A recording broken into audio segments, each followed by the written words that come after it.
آپ air force کو لے لیں, آپ ہمارے یہ ہیلی کاپٹر والوں کو لے لیں, سیاچن میں جو ہمارے ہیلی کاپٹر اڑاتے ہیں, دنیا میں کوئی کمپیریزن نہیں. اور بیٹل ہارڈن ٹروپس, ہر آدمی کو ایکسپیرینس ہے لڑنے کا.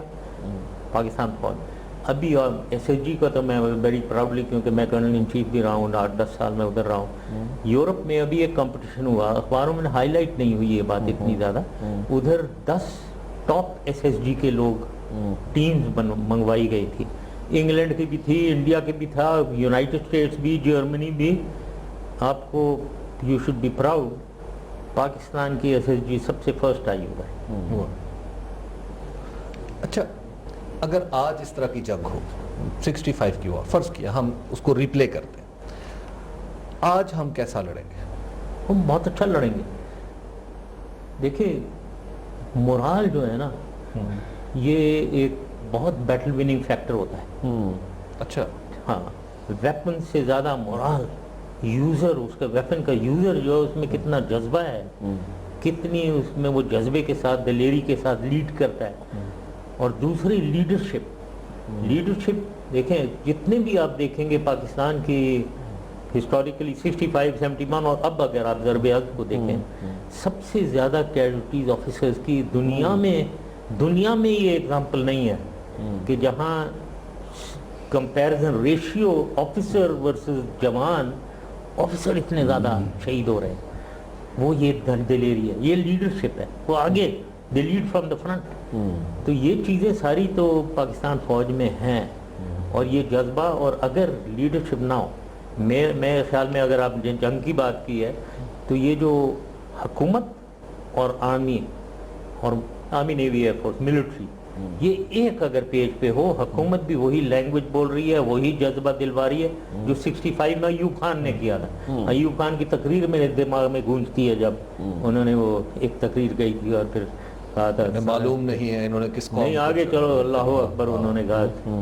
تو یہ جذبہ اگر حکومت دے رہی ہے, فوج کے پوری بیک اپ ہے, اور فوج کے اندر کی لیڈرشپ جو ہے, جو الحمدللہ اس وقت ہے, تو A1 ہے سچویشن. کیا ہے, آئیں, اللہ اکبر, شروع کریں. ویسے آپ کو لگتا ہے جیسے حالات ہیں, آج جنگ ہو رہی ہے, تھوڑا سا ایک پولیٹیکل اینگل ہے, کیا آپ کو لگتا ہے حالات ایسے بن رہے ہیں جیسے ورکنگ باؤنڈری پہ فائرنگ ہے, جس طرح ادھر ایک وار ہسٹیریا کریٹ کرنے کی کوشش ہو رہی ہے؟ آپ کو مجھے ذرا اجازت ہے اس کو ریفریز کرنے کی. آپ چیف آف آرمی اسٹاف بھی رہے, صدر بھی رہے, آپ نے انڈیا کے معاملات کو بہت قریب سے دیکھا, آپ بھی دیکھ رہے ہیں. انڈیا کیا چاہتا ہے؟ کیا وہ واقعی ایک لمیٹڈ جنگ چاہتا ہے؟ کیا وہ جنگ ہو جائے گی؟ اگر ہو تو آپ کے خیال میں تو کیا صورت بنے گی اس کی؟ نہیں, میرا ججمنٹ ہے کہ بالکل وہ نہیں چاہے گا. لمیٹڈ وار جا نہیں سکتا, کر نہیں سکتا ہے. بہت سیریس ایشوز ہیں. ایک تو ہماری کنونشن, یہ صرف نہیں ہے کہ ہمارے پاس ایٹم بام ہے, یہ غلط اس میں نہیں رہنا چاہیے. ہماری جو کنونشنل فورس ہے وہ اتنی طاقتور ہے کہ وہ ہمیں, وہ جو کر سکتے ہیں وہ کرنا چاہیں گے پاکستان کے ساتھ, وہ نہیں کر سکتے. کنونشنل ہمیں جو مشن ہے آرمی کو, وہ تو انڈین فورسز کو ڈیفیٹ کرنا ہے.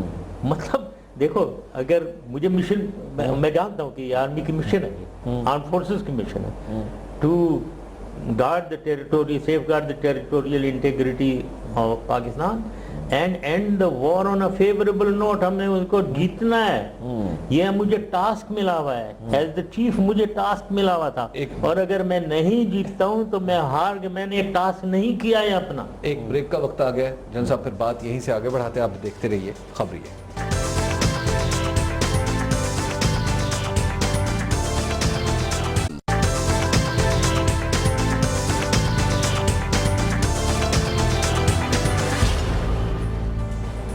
Welcome back. جن صاحب, آپ بات کر رہے تھے کہ ہمارا ٹاسک ہے معافی چاہتا ہوں قطع کلام کی, آپ نے فرمایا کہ جنگ نہیں ہوگی, لیکن ان کی خواہش تو ہے.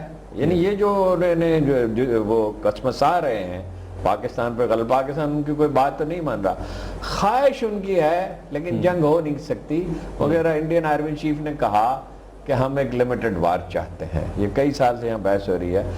فرض کیجئے ہو, آپ کا اندازہ یہی ہے, زیادہ لوگوں کا جو ان چیزوں کو سمجھتے ہوئے یہ کہتے ہیں جنگ نہیں ہوگی, فرض کیجئے اگر جنگ ہو تو کیا آپ کو نظر آتا ہے، کیا امکان ہوگا اور ہماری حکمت عملی کیا ہونی چاہیے؟ ہماری حکمت عملی بالکل ان کو منہ توڑ جواب، کیونکہ لمیٹڈ وار میں ہم برابری ہوگی ہماری، یہ بھی بات سمجھنے کی ہے جی لمیٹڈ وار کہاں کشمیر میں کریں گے؟ کشمیر میں ایک تو ہمارے پاس بہت فورسز، ہماری ٹروپس جو ہیں یہ ہماری بہت سی سول فورسز ہیں، مجاہدین بھی ہے، یہ بہت غلط فہمی میں ہوں گے، وہ آگے پیچھے سے گھیر لیں گے ہم انہیں، ٹھیک ہے۔ دوسری چیز یہ ہے کہ اگر ایئر فورس کو لیں، ان کی جو جو کشمیر میں وہ میکسیمم یوٹیلائز کر سکتے ہیں ان کے جو ایئر بیسز ہیں، اور اگر ہم بھی اپنے ایئر بیسز کو ایکٹیویٹ کریں سب کو جو ادھر میکسیمم، تو برابری ہے۔ تو لمیٹڈ وار اگر وہ وہاں کرنا چاہ رہے ہیں تو وہاں کوئی بالکل غلط فہمی نہیں ہونی چاہیے، وہاں بالکل برابری سے ہم لڑ سکتے ہیں۔ اب آئے کہیں اور، اگر یہ ان کی ایک لیٹسٹ ان کے کمانڈرز نے نکالا ہے کولڈ سٹارٹ اسٹریٹجی نکال دی ہے کہ انہوں نے، تاکہ یہ ہر 6-8 سال بعد کوئی نیا شوشہ ان کا کوئی کمانڈر چھوڑتا ہے، اس قسم کی پھرے چھوڑتا ہے، کولڈ سٹارٹ اسٹریٹجی، کہ جی وہ اس کا یہ ہے، کیونکہ کولڈ سٹارٹ اسٹریٹجی یہ ہے کہ ان کے فورسز تو ان کے کنٹونمنٹ میں بیٹھے ہیں نا، تو وار جب ہوتی ہے تو یہ کنٹونمنٹ سے پہلے یہ کنسنٹریشن ایریاز میں آتے ہیں، ٹرینوں میں بیٹھ کر، بالکل کنسنٹریشن ایریا سے، اچھا کنسنٹریشن ایریا کوئی 100-150-200 کلومیٹر پیچھے ہوں، 100-150 کلومیٹر، کنسنٹریشن ایریا سے یہ کہتے ہیں فارورڈ کنسنٹریشن ایریا میں آتے ہیں۔ فارورڈ کنسنٹریشن ایریا میں بھی ٹرین میں یا ٹینک ٹرانسپورٹرز میں آتے ہیں۔ اچھا اس کو دیر سے آتے ہیں وہاں، کیونکہ اگر جب وہاں آ جاتے ہیں تو ہمیں ایک دم پتہ ہو جاتا ہے، اچھا یہ ملتان باول نگر سائڈ پہ آ رہے ہیں، زیادہ فورس یہ یہاں سے لا رہے ہیں، ادھر سے یہ سیالکوٹ سیکٹر چونڈا میں آئیں گے اور نیچے چھور میں آئیں گے، وہ پتہ ہو جائے گا ہمیں، کیونکہ وہاں وہ فورسز آ جائیں گے، تو وہ دیر سے آتے ہیں۔ اب یہ انہوں نے نکال، اور ہمیں پتہ ہو جاتا ہے ہمارا، اچھا ہمیں یہ بھی پتہ ہو جائے، یہ ایسٹ پاکستان میں ان کے 9 ڈویژنز ہیں، پہلے تھی، اب شاید زیادہ مجھے ایگزیکٹ پتہ نہیں، لیکن وہ ڈویژن سارے ان میں سے 9 میں سے 7 یہ لانے ہیں انہوں نے to put in an attack on us, ورنہ ان کی فورس کم ہے، اٹیک کے لیے کم ہے، اوفینسو کے لیے کم ہے۔ جب وہ وہاں سے چلتے ہیں نا، اور وہ تو 6 دن میں پہنچیں گے، ہمیں یہاں پتہ ہو جاتا ہے، وہ سب چیز پتہ ہو جاتی ہے کہ وہ چل پڑے وہاں سے، اور that is the sign of war, اگر وہاں سے جب چلتے ہیں وہ اس کا مطلب سیریس ہے معاملہ۔